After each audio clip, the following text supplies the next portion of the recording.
여러분 안녕하세요. 방구석 리뷰룸의 시간입니다.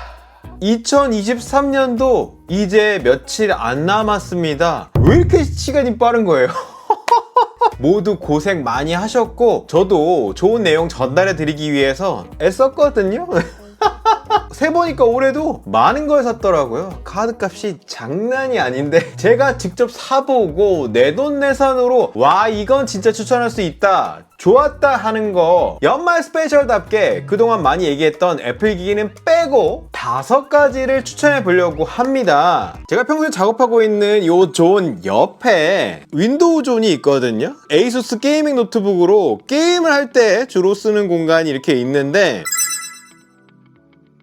첫 번째로 추천하는 물품은 바로 에디파이어 MR4 저렴 스피커입니다. 사실 이거 너무 유명한 거긴 한데 제가 평소에 사용하고 있는 헤드라고 하는 이 모니터링 스피커가 몇 번 고장이 났었어요. 전원부 고장이 좀 있어서 수리를 받게 되고 공백이 발생하는 상황에서 임시로 써볼 만한 거 없나 하다가 평이 좋아서 사본 건데, 아니 이게 어떻게 7만원대야? 싶을 정도로 너무 좋더라고요. 일단 저렴하지만 디자인도 깔끔하고요. 전면부에 외부 입력이나 헤드폰 단자도 있고 이 똑딱이 버튼식으로 뮤트도 걸 수 있고 굉장히 쓰기 편하거든요. 더군다나 오디오 인터페이스를 저도 갖고 있긴 한데 TRS 입력뿐만 아니라 스테레오, 그냥 LR, 그냥 헤드폰 단자에 꽂아서 써도 지장이 없습니다. 그리고 고음 저음 조절할 수 있는 간단 사운드 조절 기능도 있는데 대륙의 실수라고 하잖아요. 맞아요.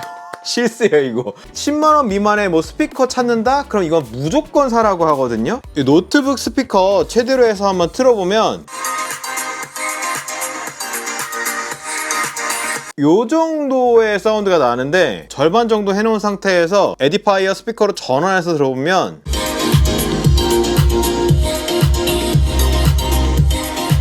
이 가격대인데도 저음도 잘 나오고 무난하고 깔끔한 소리가 특히나 이런 방에서 쓰면 더 울리는데 베이스를 약간 줄여서 쓰면 되기 때문에 잘 샀다 라고 말할 수 있는,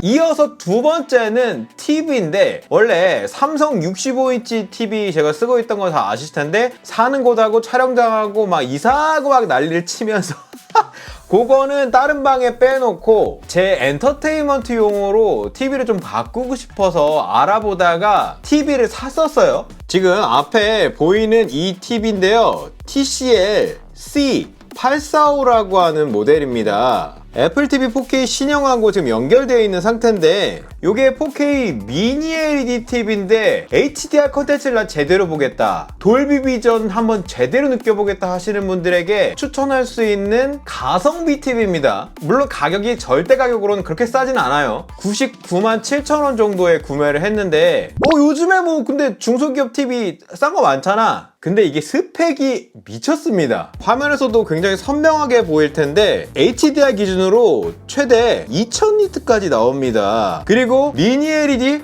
로컬 디밍이 돼요. 제대로 HDR을 볼 수 있다라고 할 수 있는 것 중에 가성비라는 얘기죠. 물론 자체적으로 구글 TV 기능이 있어서 이것도 속도 빠릅니다. 그런데 저는 애플 TV 4K 신형을 연결해놨기 때문에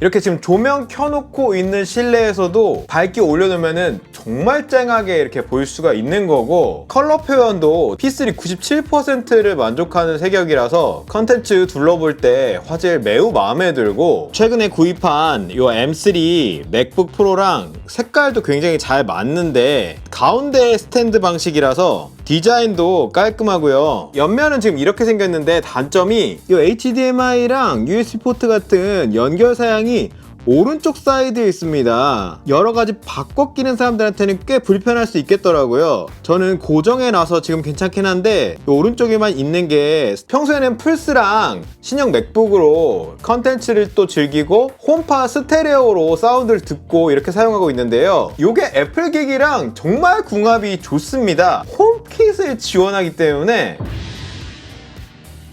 홈에 등록해 놓으면은 스마트 TV 프로라고 이렇게 인식이 되는데 이걸로 바로 HDMI를 전환할 수가 있어요. 그래서 지금 맥북으로 이렇게 전환을 하면 바뀌었죠. 4K 144Hz HDR이 됩니다. 이거 M3 맥북 프로의 HDMI로 초고사양의 디스플레이 경험이 가능해요. 이 제어 센터에 리모컨 버튼 누르면 애플 TV가 이렇게 인식되거든요. 거기에 똑같이 이 TV도 인식이 됩니다. 이걸로도 제어를 할 수가 있더라고요. 아이폰으로도 똑같이 홈킷 연동돼서 이 TV를 제어할 수 있다는 게 정말 너무 편하고 좋았고, 이게 FHD로는 240Hz까지 됩니다. 지금 이렇게 모든 해상도 보기로 FHD 240Hz가 되고 가변까지 된다.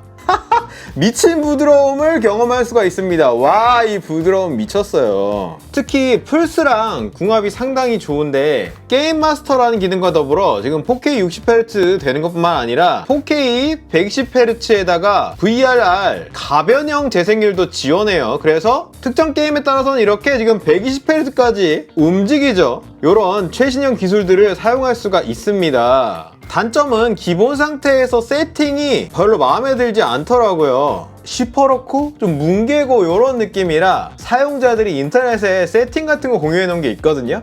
그런 거 보시면서 참고해서 바꿔서 쓰면 더 만족도가 높고요. 불 끄고 보면은 하얀 글자 주위로 이렇게 약간 아롱아롱거리는 현상, 블루밍 현상이 있거든요. 아이패드 프로 때도 경험해 보셨을 텐데 OLED로 가야 그런 거 없이 칼 같은 화면을 볼 수가 있다. 다만 이 가격대에서 방구석 엔터테인먼트용으로는 너무 좋다.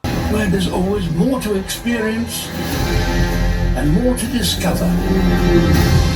Explore 5 worlds. 그리고 세 번째는 화장품인데 요거 해줘야죠.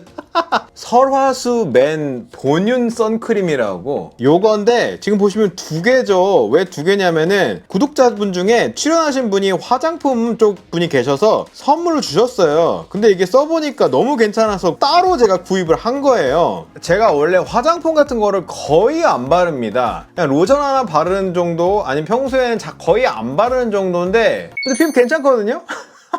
이유는 햇빛을 안 받으니까, 맨날 집에 있으니까. 구독자분께서 다른 건 진짜 다 안 발라도 되는데 선크림은 발라야 된다, 이거라도 바르면은 그래도 더 유지할 수 있다 얘기하셔갖고 발랐는데 너무 괜찮았던 게 지금도 바른 상태거든요. 이런 느낌의 질감인데 그냥 이렇게 비비잖아요.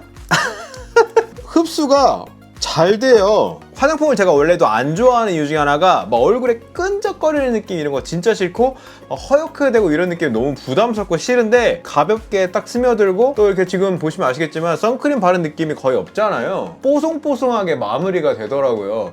와, 이거 괜찮네 라고 생각해서 그래서 이렇게 두 개나 갖고 있는 거고, 자외선 차단 스펙이 굉장히 높아요. 그래서 UVA 커트 기능이 그냥 우수한데 주름 개선 기능성 화장품 역할도 한다고 하니까 이거라도 하자 라는 생각으로 잘 쓰고 있고, 그래서 추천할 수가 있는 그런 아이템입니다. 다 귀찮다 하시는 분들, 그런 구독자분들 많을 텐데 저 같은 분들이라면 한번 시험해 보셔도 좋을 것 같고, 가격도 약 3만원 정도여갖고 살만합니다. 그리고 이어서 네 번째 제품은 바로 요겁니다. WF-1000X 마크 5 블루투스 이어폰. 요거 사실 영상이 있죠. 제가 예전에 영상에 올렸기 때문에 보신 분도 있고 안 보신 분도 계실 텐데 요런 느낌으로 착용해서 쓰는 이어폰입니다. 자세한 내용은 지난 영상에 다 있어요. 그래서 보시면 도움이 되는데, 영상에도 밝혔지만 광고였는데 써보니까 너무 좋아서 저도 구입을 했었거든요. 그런데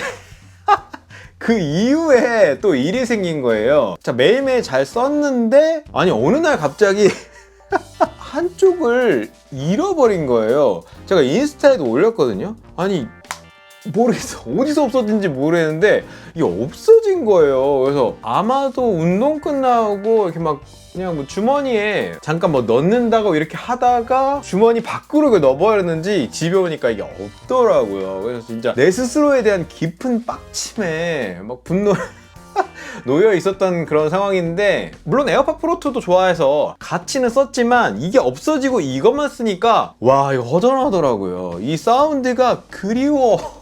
소니 AS 센터에 전화를 해봤더니 소니는 이거 한쪽 없어진 거에 대한 판매를 하더라고요. WF-1000X 마크 5인데 네네. 한쪽 잃어버리면 또 한쪽 살 수 있나요? 한쪽만 예, 구입이 가능하세요. 얼마예요?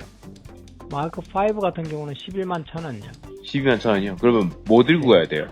그 제품 다 가져오셔야 돼요. 다시 돌아와서 잘 쓰고 있다. 다만 역시 에어팟의 편의성은 못 이깁니다. 요게 자동으로 인식되죠. 지금 애플 TV도 인식되고 뭐 맥도 되고 적응형 노이즈 캔슬링 새로운 거 너무 편안하고 좋아요. 그런 거는 진짜 못 이기는데 이 고유의 사운드 톤 그리고 강력한 노이즈 캔슬링은 굉장히 매력 있으니까 새로운 거 한번 써보고 싶다 하시는 분들께 추천 드립니다. 그리고 마지막 5번째 바로 요겁니다. 메타 퀘스트 3 VR MR 기계죠. 살까 말까 요거 궁금하신 분들 요거 좀 할 말 많거든요. 어떻게 쓰느냐에 따라서 진짜 추천할 수도 있고 절대 사지 마세요 라고 할 수 있는데 비전 프로 제가 또 미국에서 경험을 해봤어서 거기에 대한 충격을 계속 갖고 있는 상황에서 퀘스트 2를 썼다가 팔았었는데 다시 쓰고 싶은 거예요. 근데 피코라는 기계를 또 썼었는데 앱 생태계에 불만이 좀 있었고 그럼 퀘스트 3를 살까 해서 샀는데 비전 프로에서 오는 경험에 비할 바는 안 되지만 2보다 훨씬 나은데? 라는 느낌을 많이 주더라고요. 안경점에 가갖고 렌즈 가이드를 해갖고 바로 이 상태에서 도수 보정을 해서 쓰고 있거든요. 안경을 쓰고도 괜찮았는데 그래도 역시 맨눈으로 보는 게 가장 경험이 좋았고 이전 퀘스트 2보다 확실히 해상도가 올라가니까 화질이 꽤 볼만 하더라고요. 팬케이크 렌즈로 바뀌면서 렌즈도 뭐 얇아졌다 이렇게 들었었는데 요게 큰 차이를 부르는 거, 경험의 차이를 부르는 게 역시 패스스루입니다. 화질 썩 좋진 않지만 그래도 실제 공간이 나와요. 3D 그래픽으로 보면 그냥 게임하는 느낌이거든요. 근데 확실히 이렇게 실제 공간이 나오니까 훨씬 더 몰입도가 높고 미래적인 느낌이 나는 데다가 바로 이렇게 인스타 같은 거 하나 띄우고 브라우저 가운데다가 띄우고 이렇게 유튜브 같은 거 옆에 띄워갖고 이렇게 3개의 앱을 띄우는 것도 됩니다. 그래서 요 패널을 보고 싶은 각도로 이렇게 놓고 보는데 이렇게 보면 느낌 되게 오묘하고요. 또 이렇게 거리 전환해서 크게 해놓으면 정말 방 안에 이렇게 스크린이 펼쳐진 느낌이 나는데 이게 제법 괜찮습니다. 패스스루 화질은 썩 좋지 않아요. 자글자글 거리는 화질인데 멀티태스킹으로 틀어놓고 하는 것까지 다 돼서 뷰도 이렇게 바꿔서 내 편의대로 볼 수 있는 이게 너무 좋았다. 하루가 끝나고 아무것도 하기 싫잖아요. 그럴 때 이렇게 완전 드러놓고 드넓은 세상을 볼 수 있는 게 좋아서 누워서 쇼핑하고 누워서 유튜브 보고 이게 참 좋았습니다. 다만 이렇게 브라우저에서 영상 나오고 유튜브 4K도 잘 나오는데 넷플릭스는 브라우저에서 재생이 안 되고 전용 앱으로 봐야 되는데 화질이 구려요. 그런 단점이 있고 자체 핸드 트래킹이 있거든요. 그래서 손으로 하는 기능이 있는데 이게 그 비전 프로에서 저는 이미 경험해봐서 그거의 수준에 훨씬 못 미칩니다. 근거리에 있을 때 막 튀고 막 이상한 데가 있고 아직 핸드 트래킹이 그렇게까지 정밀하지 않아서 사실상 이걸 꼭 갖춰야 되고 기본으로 들어있는 이 스트랩 너무 불편해서 사제 스트랩을 쓴다고 하는데 그나마 이게 누워있을 때 그냥 천장 볼 때는 나쁘지 않아서 일단은 쓰고 있고 저는 물론 아무것도 하기 싫을 때 누워서 이렇게 이렇게 하기 때문에 패널 띄워놓고 하는 사용성에서 만족감을 느끼지만 배터리 빨리 납니다. 사실 VR MR 기계는 전력을 가까이 두고 쓸 수밖에 없다라는 그런 부분도 아직 갈 길은 멀다. 어쨌든 저는 2 때보다 훨씬 마음에 들고 비전 프로 나올 때까지 잘 쓸 것 같은데 비전 프로를 기다리는 게 사실 여러 가지 이유가 있긴 있어요. 더 상위 레벨을 경험한 상태라 거기로 다시 돌아가고 싶은 마음이 있는 것도 있는데 VR 게임을 제가 별로 안 하고 그냥 일상적이고 이렇게 여러 개 띄워놓고 작업하고 이런 게 더 좋다고 그랬잖아요. 그냥 아이폰, 아이패드 앱 그리고 내가 평소에 쓰던 내 사진첩들 관리하고 그냥 일상적으로 쓰던 거를 연장선상으로 빨리 쓰고 싶다라는 생각이 와닿아서 그럼에도 불구하고 가격이 이거랑 뭐 앞으로 나올 거 비전 프로랑은 뭐 천지 차이니까 그래도 MR 경험 한번 해보고 싶다 하시는 분들은 추천을 드리고 싶습니다. 다만 저처럼 이렇게 용도를 딱 잡아놔야 제대로 쓰지 안 그러면 뭐 방치될 수 있다. 어쨌든 올 한 해 많은 여러분 덕분에 너무 행복했고 저도 여러분들에게 행복을 드렸다면 너무 좋은 일이 아닌가 생각을 합니다. 바로 며칠 뒤 내년에도 방구석 리뷰룸은 이어지기 때문에 또 즐겁고 새로운 컨텐츠로 찾아뵙도록 하겠습니다. 안녕!